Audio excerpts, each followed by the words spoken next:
ରଚନା ଗଣମାଧ୍ୟମର ପ୍ରଭାବ ଉପକ୍ରମ ବର୍ତ୍ତମାନ ଯୁଗ ହେଉଛି ବିଜ୍ଞାନ ଓ ପ୍ରଯୁକ୍ତିର ଯୁଗ। ଆଧୁନିକ ମଣିଷ ନିଜ ଚାରିପାଖରେ ଘଟୁଥିବା ଘଟଣାବଳୀ ସମ୍ପର୍କରେ ଅତି ଶୀଘ୍ର ଜାଣିପାରୁଛି। ଏହି ସୂଚନା ଆଦାନ ପ୍ରଦାନରେ ଗଣମାଧ୍ୟମର ଭୂମିକା ଅତ୍ୟନ୍ତ ଗୁରୁତ୍ୱପୂର୍ଣ୍ଣ। ସମ୍ବାଦପତ୍ର, radio, television, internet, mobile phone ଆଦି ଗଣମାଧ୍ୟମର ପ୍ରମୁଖ ମାଧ୍ୟମ। ଗଣମାଧ୍ୟମର ଅର୍ଥ ଗଣମାଧ୍ୟମ ହେଉଛି ଏପରି ଏକ ମାଧ୍ୟମ ଯାହା ମାଧ୍ୟମରେ ଏକ ସମୟରେ ବହୁ ସଂଖ୍ୟକ ଲୋକଙ୍କ ନିକଟରେ ସୂଚନା, ଖବର, ଜ୍ଞାନ ଓ ମନୋରଞ୍ଜନ ପହଞ୍ଚିଥାଏ। ପୂର୍ବରୁ ଲୋକମାନେ ଖବର ପାଇବା ପାଇଁ ମୁଖ୍ୟତଃ ଖବରକାଗଜ, ରେଡ଼ିଓ ଓ ଟେଲିଭିଜନ ଉପରେ ନିର୍ଭର କରୁଥିଲେ। ଏବେ ଇଣ୍ଟରନେଟ୍ ଓ ସ୍ମାର୍ଟଫୋନ୍ର ବ୍ୟାପକ ବ୍ୟବହାର ଫଳରେ ଗଣମାଧ୍ୟମ ଆହୁରି ଦ୍ରୁତ ଓ ଶକ୍ତିଶାଳୀ ହୋଇଛି। ଗଣମାଧ୍ୟମର ସକାରାତ୍ମକ ପ୍ରଭାବ ଗଣମାଧ୍ୟମ ଆମ ଜୀବନକୁ ଅନେକ ଭାବରେ ସାହାଯ୍ୟ କରିଛି। ଦେଶ ବିଦେଶର ଘଟଣା ସମ୍ପର୍କରେ ଆମେ ଅଳ୍ପ ସମୟ ମଧ୍ୟରେ ଜାଣିପାରୁଛୁ। ଛାତ୍ରଛାତ୍ରୀମାନେ ଅନଲାଇନ୍ ଶିକ୍ଷାମୂଳକ ଭିଡ଼ିଓ ଓ ବିଭିନ୍ନ ଡିଜିଟାଲ ସାମଗ୍ରୀ ମାଧ୍ୟମରେ ନିଜ ଜ୍ଞାନ ବୃଦ୍ଧି କରିପାରୁଛନ୍ତି। କୃଷି, ସ୍ୱାସ୍ଥ୍ୟ, ପାଣିପାଗ, ଚାକିରି, ବିଜ୍ଞାନ ଓ ପ୍ରଯୁକ୍ତି ଭଳି ବିଭିନ୍ନ ବିଷୟରେ ଲୋକମାନେ ଗଣମାଧ୍ୟମରୁ ଉପଯୋଗୀ ସୂଚନା ପାଉଛନ୍ତି। ବନ୍ୟା, ବାତ୍ୟା ଭଳି ପ୍ରାକୃତିକ ବିପର୍ଯ୍ୟୟ ସମୟରେ ସତର୍କ ସୂଚନା ଦେଇ ଗଣମାଧ୍ୟମ ଲୋକଙ୍କ ଜୀବନ ଓ ସମ୍ପତ୍ତି ସୁରକ୍ଷାରେ ସହାୟତା କରେ।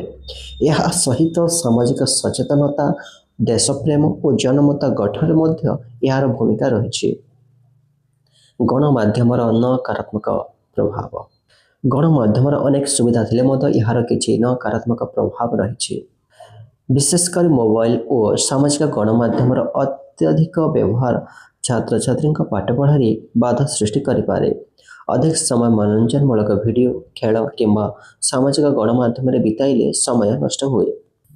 କେତେକ ସମୟରେ ଭୁଲ ଖବର, ଗୁଜବ ଓ ଅସତ୍ୟ ସୂଚନା ମଧ୍ୟ ଦ୍ରୁତ ଭାବରେ ପ୍ରସାରିତ ହୁଏ।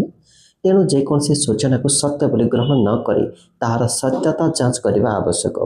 ଅତ୍ୟଧିକ ବ୍ୟବହାର ଦ୍ୱାରା ଏକାଗ୍ରତା ଓ ଦୈନନ୍ଦିନ ଜୀବନର ସମୟ ପରିଚାଳନା ମଧ୍ୟ ପ୍ରଭାବିତ ହୋଇପାରେ। ଛାତ୍ର ଜୀବନରେ ଗଣମାଧ୍ୟମ ଛାତ୍ରଛାତ୍ରୀଙ୍କ ପାଇଁ ଗଣମାଧ୍ୟମ ଏକ ଜ୍ଞାନର ଭଣ୍ଡାର ସଦୃଶ।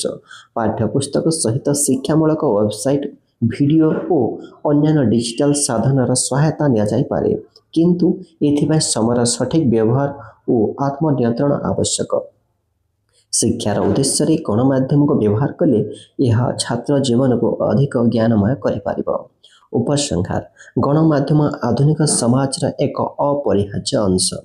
ଏହା ଆମକୁ ଖବର, ଜ୍ଞାନ, ଶିକ୍ଷା ଓ ମନୋରଞ୍ଜନ ଯୋଗାଇଥାଏ।